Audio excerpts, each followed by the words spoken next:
Sa kagustuhang maging buo ang pamilya, lahat kayang tiisin. Masama bang magpakatanga, magpakamartir kung buo naman ang pamilya? Mali ba ang magmahal sa taong alam mong hindi kayang suklian yung pagmamahal na binibigay mo para sa kanya? Ito ang kwento sa atin ni Joylene. 4 na taon na raw silang nagsasama ng live-in partner niya.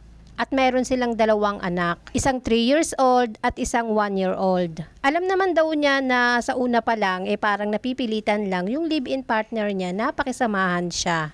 Kasi nga naman nabuntis lang daw siya nito. Kung baga unexpected blessing daw ang nangyari. Okay naman daw itong si partner niya. Kasi naibibigay naman daw sa kanila yung mga pangangailangan nilang mag-iina. At hindi naman daw ito madamot pagdating sa pera. Ang problema kasi niya, she already knows na may ibang babae yung live-in partner niya.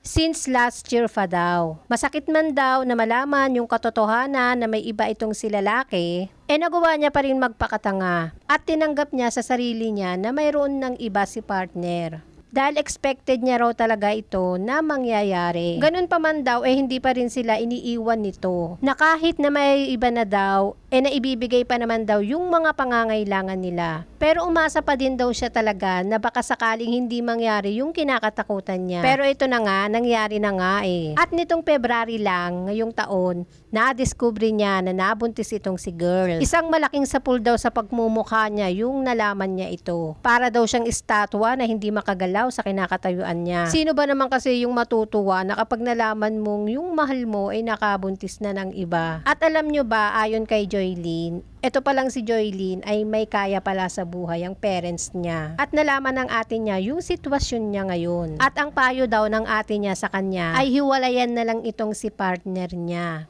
Total naman daw kayang-kaya niyang buhayin yung 2 anak niya. Iwan niya na lang daw itong si partner at isama niya yung mga anak niya. Ang problema lang din kasi kay Joylene, masyado niyang mahal itong si maharot na partner. Na kahit alam niya na yung sitwasyon niya na hindi maganda, ay handa pa rin siyang magpakatanga. Iba kasi yung mindset niya. Ang mahalaga ay buo sila. Tapos ngayon, syempre nalilito na siya. Hindi niya na alam kung ano yung susundin niya. Yung puso ba niya o yung sinasabi ng ate niya sa kanya. Alam mo, Joylene, hindi ka magiging masaya kung ipipilit mo lang yung sarili mo sa lalaking hindi ka kayang suklian ng pagmamahal na binibigay mo. Kasi sa 4 years ninyong magkasama, dapat kung talagang minahal ka niya, siguro naman yung 4 years na yun sapat na yung ma-realize niya na mahal ka rin niya.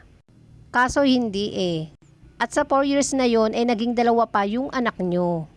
Pero niloko ka pa rin niya. Alam mo kaya kanya ginaganyan kasi alam niya na mahal mo siya. At alam niya na hindi mo siya kayang iwan. Na ano man ang kalokohan na gawin niya okay lang sa'yo. Alam niya kasi na mapapatawad mo siya. Kasi nga sinanay mo rin siya sa ganun. Sana kung ano man yung mapagdesisyonan mo ay nawa ay maging okay para sa'yo. Pero kung ako ang tatanungin mo, syempre doon tayo sa sinasabi ng ate mo sa'yo. Mas makakabuti yun para sa inyo ng mga anak mo. Magsimula ka ulit kasama yung pamilya mo. Sooner or later, tsak ako may isang lalaki na darating na talagang nakalaan para sa'yo.